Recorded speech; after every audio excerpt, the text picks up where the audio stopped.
What's up YouTube? Jeff back again from High on Android and DopeTechDaily.com. Today I'm bringing you guys my unboxing of the Huawei P9. Now this is the 4GB of RAM, 64 gigs of internal storage model. I bought this on eBay with my own money, so not a review unit. It's the gold Chinese variant. You guys can see there we got the nice Huawei P9 and the Leica dual camera branding there. On the side of the box you've got some Huawei branding. So I just want to go ahead and get into the box and let's get into some size comparisons. Probably going to have to put this thing into English and also set up the Google Play Store because I do not believe that the eBay seller that I bought it from did that. You're greeted with the phone, of course, Huawei design. Let's go ahead and just take the phone out and set that to the side. Some return labels.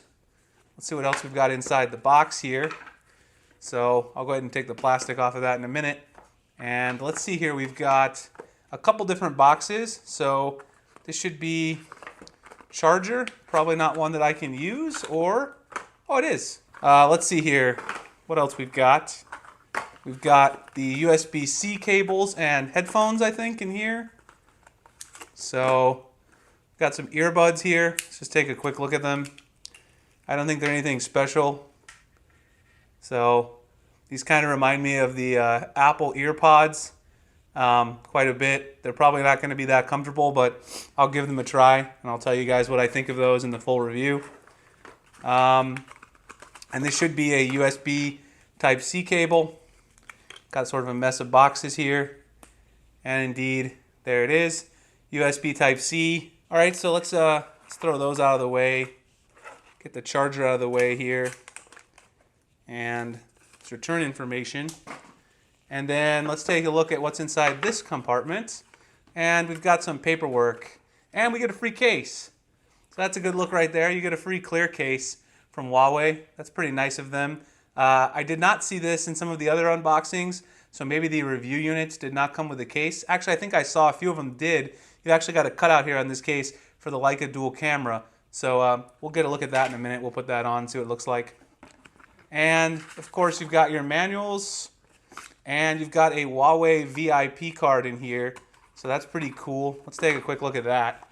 So, your Huawei VIP card, I guess this gives you some information where you can contact them for warranty service. Of course, it's all in Chinese because, again, this is the Chinese variant, so not very useful for me, but I do like the look of it. It looks really badass, so I'll keep that anyway. And then, of course, you got some manuals, which are also going to be all in Chinese, so not going to be much good. I'll keep that, put that on in my collection of boxes. Just looks really sweet. So let's bring the case in here. I want to look at that again, and then the phone itself, and then get everything else out of the way. So we've got the phone, Huawei right there. Let's get the plastic off of it. Have a quick look. And as you can see, this is the gold variant. It looks really, really nice. The metal just feels really nice out of the box. It's got that nice cold feeling to it that you would expect. The brushed aluminum on the back just looks gorgeous as well. You guys can see the brushed aluminum feel that you get there on the back of the phone. This is just a really beautiful phone overall. That's one reason that I decided to go ahead and get it. Even though it was kind of expensive to buy one off of eBay, I still think it was worth it. You guys can see here on the side, you've got the volume rocker, and then you've got the power button. And the power button, if I can zoom in, let's get a really close-up shot. The power button's got this differentiated texture on it that makes it easier to feel than the volume rocker, which is really, really nice. I definitely like that. The overall ease of being able to distinguish between the two, it's going to make that easy to use whenever you don't have a case on, obviously. Over here, of course, you've got your SIM slot right on the side there. So we're going to need to open that up so I can go ahead and throw my SIM card in there. You've got the dual cameras on the back, of course, right there. You can see Leica. We've had a little bit of controversy with how much involvement Leica actually had, but this was co-engineered, whatever that means, with Leica. Fingerprint Scanner, of course, on the back. Some more Huawei branding, some more Chinese regulatory information there on the bottom. Overall, the phone looks really, really nice. Let's go ahead and boot it up. I already know that I'm going to have to, again, put this in English and probably install the Play Store. Let me go ahead and put this in the case so I can give you guys an idea of how this case feels while I'm letting it boot up. The case actually feels pretty nice. It's got a nice fit, of course, as you would expect. I don't know if it's easy to pick up in the video, but there's actually some little dots here on the inside of the case that give it sort of a textured look when you put the phone in the case. So instead of just having the brushed aluminum look, you've got sort of a dot grid matrix look on the back of the phone. That actually looks pretty cool, and you can still see the gold color. The camera module does have a cutout on this case, so that is exposed, but it's recessed into the back, so you don't have to worry about scratching anything up. And the fingerprint scanner is also available right there for your use. You can see on the bottom your USB Type-C and your speaker and your headphone port. Those are all easily accessible still with the case.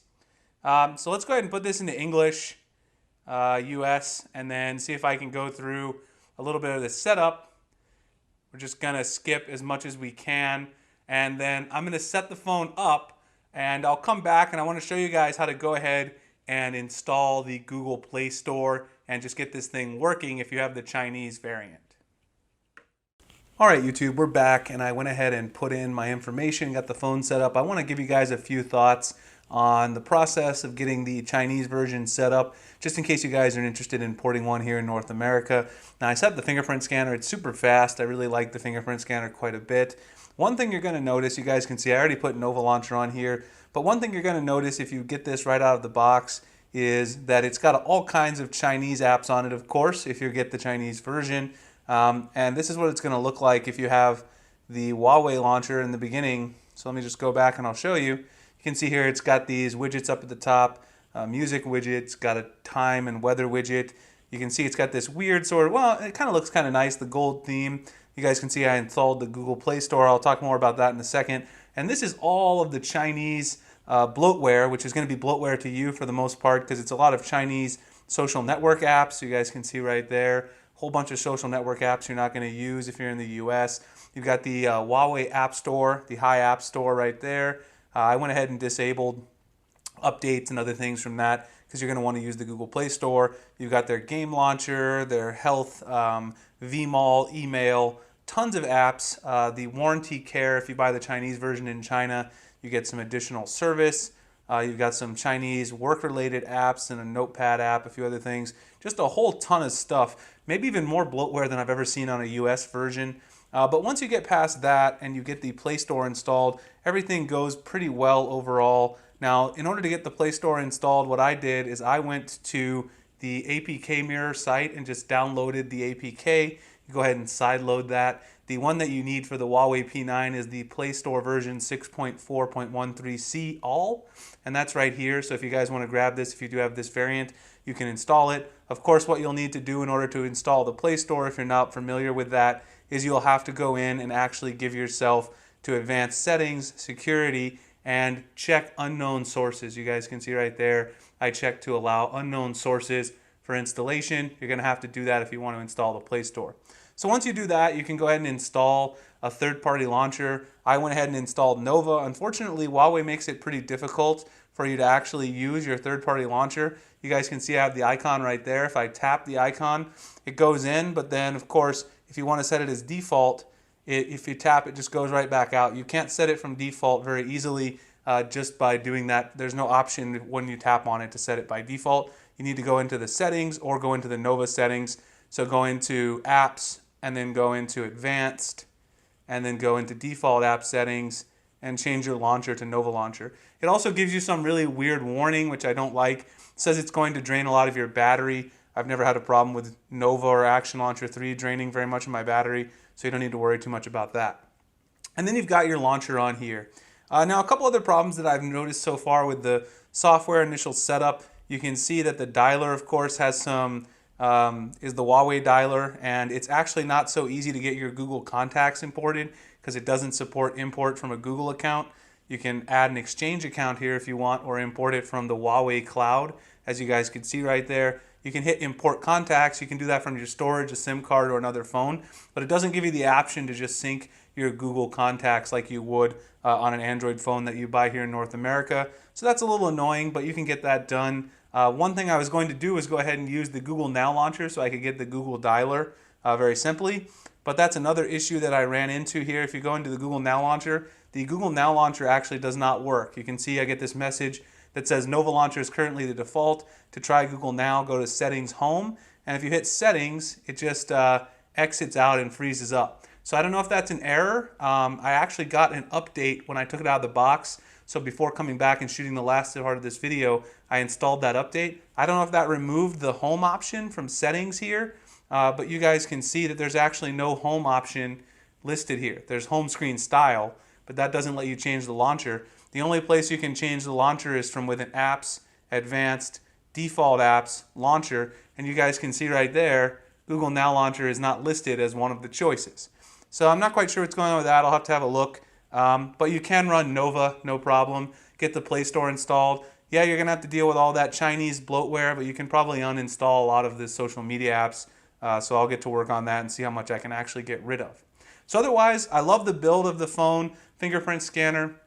Software looks to be a little bit of a pain, like it was on the past Huawei phones that I've reviewed. But we'll get into more of that in the full review. And of course, I'll be testing out this really awesome dual camera setup that's got the two different sensor types and getting some feedback on how that compares to the S7 and the LG G5, the iPhone, and the Nexus 6P. So if you guys have something you want me to test about the camera in particular, definitely let me know and I will do that for the full review. You can slide out here and get a bunch of different modes. This camera's got a ton of features, so I can't wait to get into that. So before I leave, you guys know I like to give you a little size comparison to other popular phones that are similar. Just because these are both made by Huawei, I figured I'd do a quick size comparison to the 6P. The 6P is obviously a bigger phone. It's a 5.7-inch phablet. This is a 5.2-inch phone. So obviously you can see that the 6P completely obliterates the imprint of the P9 completely. But they're both pretty similar in terms of thickness, actually. So they do compare that way. I don't know, the 6P might even be a little bit thinner actually, but they look very similar. There's no real big difference in the hand. I will say one thing I've noticed about the P9 is the smoothness of the back portion of the metal here, the polished metal on the back, so smooth. It looks really, really nice and feels really, really nice. And also, one other thing I wanted to point out to you guys that I really like, I didn't really show it off very well in the beginning of the unboxing. You guys can see that there's a little red ring around the power button, and that looks just really sick with the gold in my opinion. I really like the look of that little red coloring around the power button, and it's also got the extra texture there to differentiate it. What else? Let's see. We've got the Galaxy S7 Edge here. So the S7 Edge is a 5.5-inch phone, but it's actually not too much bigger than the P9. You can see there, in terms of the height, the S7 Edge is a little bit bigger, but in terms of the overall width, the two phones, they're actually pretty similar because the S7 Edge got those tapered edges. They're pretty similar in width, and in thickness, they're pretty similar. The S7 Edge is a little bit thicker, of course, on the side because of those curved edges. And then the last phone, just for fun, because some people have said the P9 looks similar to the iPhone. Here's the 6S Plus next to the P9. Of course, it's going to be a bigger phone. It's got the 5.5-inch screen. It's also got pretty big bezels. You can see it's quite a bit taller, quite a bit wider as well. And in terms of thickness, they're pretty similar. I don't know, it's hard to say exactly which one's thinner. Of course, if you look at the exact spec sheet, we'll be able to tell, and I'll drop a link to that below in the description. A lot of people have said here on the bottom of the phone, though, you guys can get a look at why people think the two phones look so similar.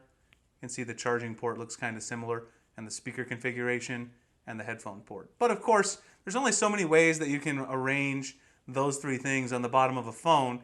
It's not like there's a lot of choices. So yes, they do look similar, but I'm not going to blame Huawei or call them out for that. All right, guys, so that is my quick look unboxing of the Huawei P9. Overall, pretty impressed with the build quality. Glad to see that they threw in this case, which actually seems to be pretty nice. I'll test out the headphones, test out the camera, give you guys a full review soon. I'll also have some camera comparisons and a few other follow-up videos before I get to the full review, so stay tuned. You guys can find me at Dope Tech Daily, also at Google+, Instagram, and Twitter. The link's in the description. Please like and subscribe if you haven't already, as it really helps the channel, and I really appreciate it. I appreciate you guys checking out this video, and I will see you guys in the next one.